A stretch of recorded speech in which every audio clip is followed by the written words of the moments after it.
네, 안녕하세요. 서른일기입니다. 다들 한 주 잘 보내셨죠? 우선 한 주 시장은 굉장히 혼재된 지표들과 증시와 채권, 원유 시장들은 참 오락가락하고 있는 것 같습니다. 한 주 중요한 지표들이 많이 나왔고, 특히 그 중에 핵심은 소비자 물가지수라고 볼 수가 있을 것 같은데, 근원을 보면 전년 대비 4.0에서 3.9%로 다행히 떨어지는 모습과 예상치 3.8보다는 높게 나왔지만 하락하는데 시장은 물가가 다 빠지고 있다는 모습이 엄청 심각한 변동성을 보이지는 않았고요. 근원이 아닌 헤드라인을 보면 3.1에서 3.4%로 올라가는 모습이고 11월과 비교했을 때 12월은 음식과 에너지, 신차, 중고차 그리고 쉘터, 주거비 그리고 교통 서비스 등이 전부 올라가면서 소비자 물가지수는 12월치에 대한 부분이 생각보다 선방했다는 시장 반영을 하고 있는 것 같은데 장중에 채권금리는 가파르게 이런 물가지표가 발표되자마자 올라가다가 다시 급격하게 하락하는 모습이었고 주거비가 무려 6.3%로 작년에 8%대부터 내려오기는 하고 있는데 너무 하락 속도가 느리다는 이유로 사실 채권금리가 급등했지만 채권왕 제프리 건들락의 말에 의하면 주거비는 어쩔 수 없이 빠질 수밖에 없는 상황이죠.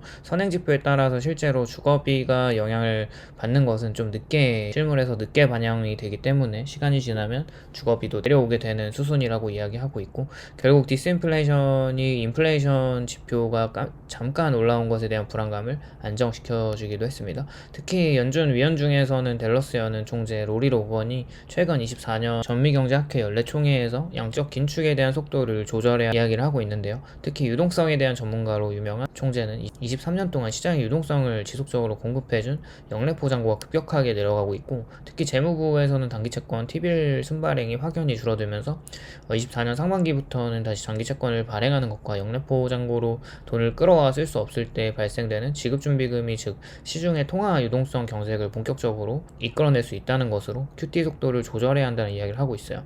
현재 월마다 QT는 950억 달러의 양적 긴축을 하면서 어느새 연준의 밸런스 시 대차대조표를 보면 8조 5천억 달러에서 7조 7천억 달러로 대략 1조 달러가 줄어들기도 했는데요. 절대적인 통화량 자체는 아직 너무 시중에 돈이 많이 풀려 있는데 그만큼 유동성 경색에 대한 두려움이 더 크기 때문에 양적 긴축의 속도를 더 늦춰가면서 천천히 유동성이 급격하게 말라버리는 것에 대한 경계를 하고 있습니다. 주식이 더 상승하기 위해서는 빠른 금리 인하를 연준이 해줘야 하는 상황이고요. 다행히 금요일에 나온 PPI 생산자 물가지수인 소비자 물가지수의 선행지표격인 12월 발표치가 생각보다 너무 잘 나왔어요. 채권금리는 4를 다시 넘었다가 3점대로 내려오고 증시는 한 주간 별탈 없이 잘 지나가면서 1월 소비자 물가는 이제 2점대로 넘어갈 수도 있다는 시장의 분위기를 형성을 해주었고 그것이 또 긍정적인 신호를 보여주고 있습니다.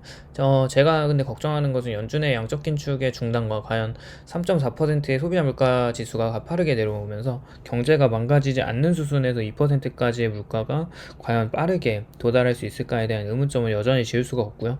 최근 예멘의 후티 반군과 미영 연합군에 대한 긴장감이 너무 커지면서 또 중동의 홍해 선박들이 멈추고 아프리카 희망봉으로 돌아가고 있는 선박들의 운임료가 가파른 상상을 하고 있고 중동의 긴장감이 또 커지면서 국제 유가의 움직임이 심상치 않다는 생각을 하고 있어요. 이것이 결국에는 인플레이션의 불씨를 다시 키우는 요소로 작용할 가능성을 배제할 수 없다는 것이고 현재 바이든의 스탠스는 지속적인 이런 이란이나 예멘 후티 반군의 공격적 대응을 할 것 같고 이란 쪽에서도 움직임이 심상치 않기 때문에 빠른 시일 내에 시기적절하게 문제가 해결되지 않는다면 다시 공급망 이슈가 수면 위로 올라올 거라고 보고 있습니다. 코로나 때만큼의 공급망 이슈까지는 아니지만 그래도 지금까지 잘 잡혀오던 인플레이션 지표가 다시 상승하는 데 견인을 할 수 있다는 거죠. 최근 원유 시장을 보면 침체와 디스인플레이션의 레토릭으로 원유에 숏을 치고 있던 헤지펀드들의 세력과 그와 반면에 원유의 롱 포지션을 가지고 있는 원유 생산 기업들의 움직임과 작년에 12월 옥시덴탈의 지분을 7,600억 원 더 사들인 워렌 버핏의 버크셔에서의 옥시덴탈 총 지분이 27%까지 올라갔고 이런 원자재 기업에 베팅을 하는 워렌 버핏의 모습을 보면 앞으로 과연 미국 정부와 연준은 인플레이션을 완벽하게 잡을 수 있을까에 대한 회의와 앞으로 에너지가 친환경으로 전환될 것을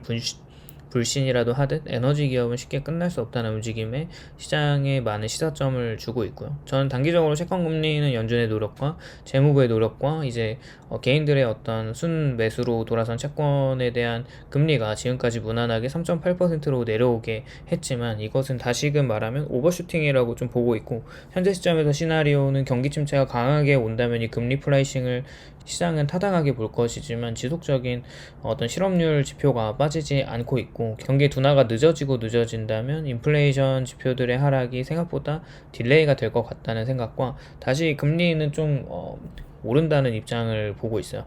닐 카시가리 같은 파위어는 결국 중립금리는 올라갔다는 단언과 지금 5.5%의 연준의 기준금리가 높은 실질금리로 확실히 경기에 제약적이긴 한데 더 높은 금리로 가야지 충분히 인플레이션을 확실히 잡을 수 있다는 이야기를 지속적으로 하고 있고, 결국 초저금리를 갈 수 없다는 의견에는 하워드 막스나 테일러 준 측을 창시한 테일러 교수도 중립금리가 이미 올라갔다는 것과 빌 에크먼은 1년물과 5년물 위주로 이제 채권의 롱 포지션을 가지고 있다고 하는데, 결국에 미국은 침체로 갈 수밖에 없는 상황이긴 하지만 장기물의 적정금리는 더 내려오기가 쉽지 않은 것 같다는 생각과 단기물 금리 위주로 급격하게 빠진다는 것을 보여주는 이런 포지션들이 참 굉장히 혼란스럽게 하는 거죠. 지난밤에 보니까 30년물과 20년물의 두 장기물의 금리와 2년물 금리가 다시 일드 커브가 정상화가 되었고 10년물만 아직 역전 상황인데 이것도 조만간 다시 정상화가 되지 않을까 싶습니다.